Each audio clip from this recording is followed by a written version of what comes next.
Welcome my YouTube channel Nadir की diary. एक बार फिर से तहे दिल से इस्तकबाल करता हूँ, बहुत बहुत स्वागत करता हूँ अपने यूट्यूब चैनल नादिर की डायरी पर। आज का हम वीडियो करने वाले हैं, एक बीवी ने जब अपने शोहर से कहा कि मैं आपके माँ बाप की हिफाजत नहीं कर सकती, इसका टाइटल ये। तो पहले वीडियो को अपन देख लेते हैं, वीडियो पर रिएक्ट कर लेते हैं, उसके बाद बात करते हैं। चलो दोस्तों वीडियो देख लेते हैं, उसके बाद बात करते हैं। एक लड़के ने जब एक आलमा लड़की से शादी की तो फिर क्या हुआ, गौर से इस वीडियो को देखिएगा।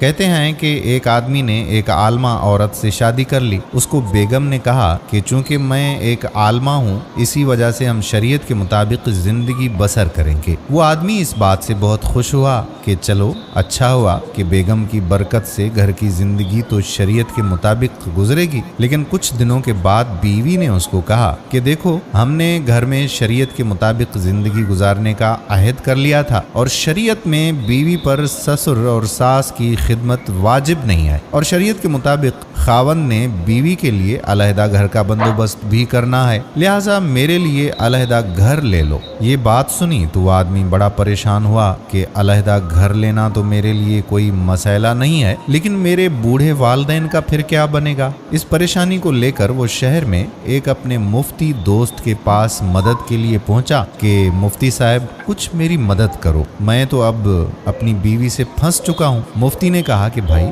बात तो वो ठीक करती है। उस आदमी ने उसको कहा कि मैं आपके पास मसला हल करने के लिए आया हूँ, आपसे फतवा लेने नहीं आया। मुफ्ती साहब ने कहा कि बात उनकी बिल्कुल ठीक है, लेकिन उसको काबू करने का भी एक तरीका है। तो उस शख्स ने कहा कि जल्दी बताएं कि वो क्या तरीका है। तो मुफ्ती साहब कहने लगे कि वो इस तरह से है कि अभी सीधा जाएं और अपनी बीवी को जाकर बताएं कि शरीयत की रूह से मैं दूसरी शादी भी तो कर सकता हूँ, लिहाजा मैंने फैसला कर लिया है कि मैं दूसरी शादी करूंगा और वो बीवी मेरे वालिदैन के साथ रहेगी और इनकी खिदमत भी करेगी और आपके लिए एक अलहदा घर मैं ले लेता हूँ, आप वहाँ रहेंगी और मेरी दूसरी बीवी इधर रहेगी। वो आदमी सीधा घर पहुँचा और अपनी बीवी को आकर पूरी बात कह दी। बीवी अपने शोहर का जवाब सुन के सटमटा गई और बोली, चलो जी दफा करो दूसरी शादी को, मैं इधर ही रहूंगी और आपके वालिदैन की भी खिदमत करूंगी, क्योंकि ये भी इकराम मुस्लिम है।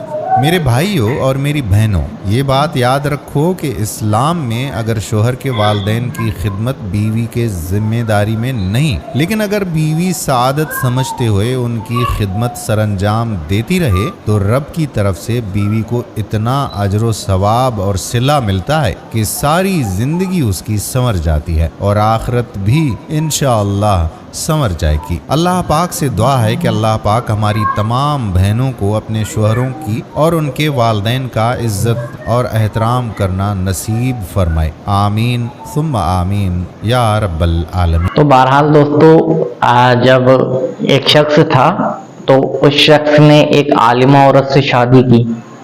तो बहरहाल शादी हो गई। शादी होने के बाद वो औरत घर आई तो उस औरत ने अपने शोहर से कहा कि जो अपन जिंदगी गुजारेंगे वो एक शरई तौर पर गुजारेंगे, शरीयत के हिसाब से जिंदगी गुजारेंगे।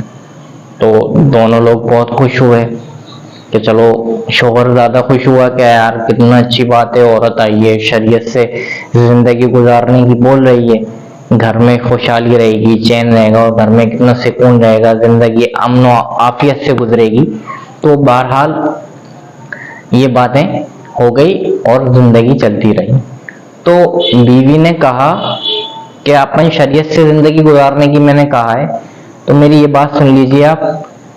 पहले तो यह है कि मैं आपके माँ बाप की खिदमत नहीं करूंगी, क्योंकि माँ बाप की, शोहर के माँ बाप की खिदमत करना मतलब शरीयत में कोई वाजिब नहीं है क्या बहू या फिर उसकी होने वाली जो बीवी है वो उसके माँ बाप की खिदमत करे। ये अपने दीन में कहीं नहीं लिखा और मतलब एक तरीके से मतलब शरीयत में है नहीं, ऐसा वाजिब नहीं है।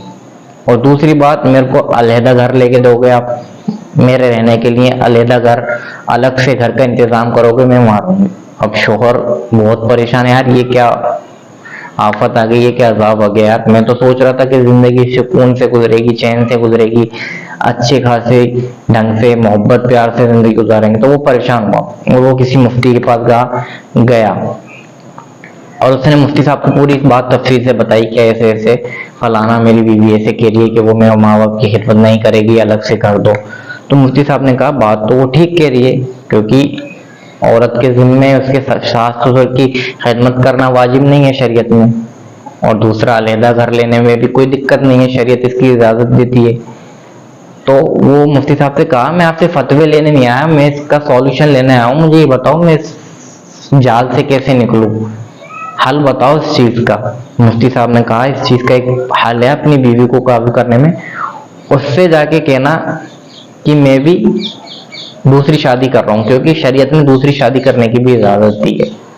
तो वो बहरहाल अपनी वाइफ के पास आता है, अपनी शरीके हयात के पास आता है और उससे कहता है कि अपनी शरीके हयात से क्या बेगम मैं आपसे एक बात कहना चाहता हूँ, वो बात ये है कि मैं भी दूसरी शादी करने चाहता हूँ। उसने बोला दूसरी शादी क्यों करोगे? कि मैं दूसरी शादी इसलिए करने चाहता हूँ कि वो बीवी आप तो अलग रहो, आपको अलग से मकान दिला दिया जाएगा, अलग से रहने का इंतजाम कर दिया जाएगा, वो जो दूसरी मेरी बीवी रहेगी वो मेरे वालिदैन की खिदमत करेगी, ताकि मेरे बूढ़े वालिदैन की भी खिदमत होती रहे और आप भी अलग से रहती रहो।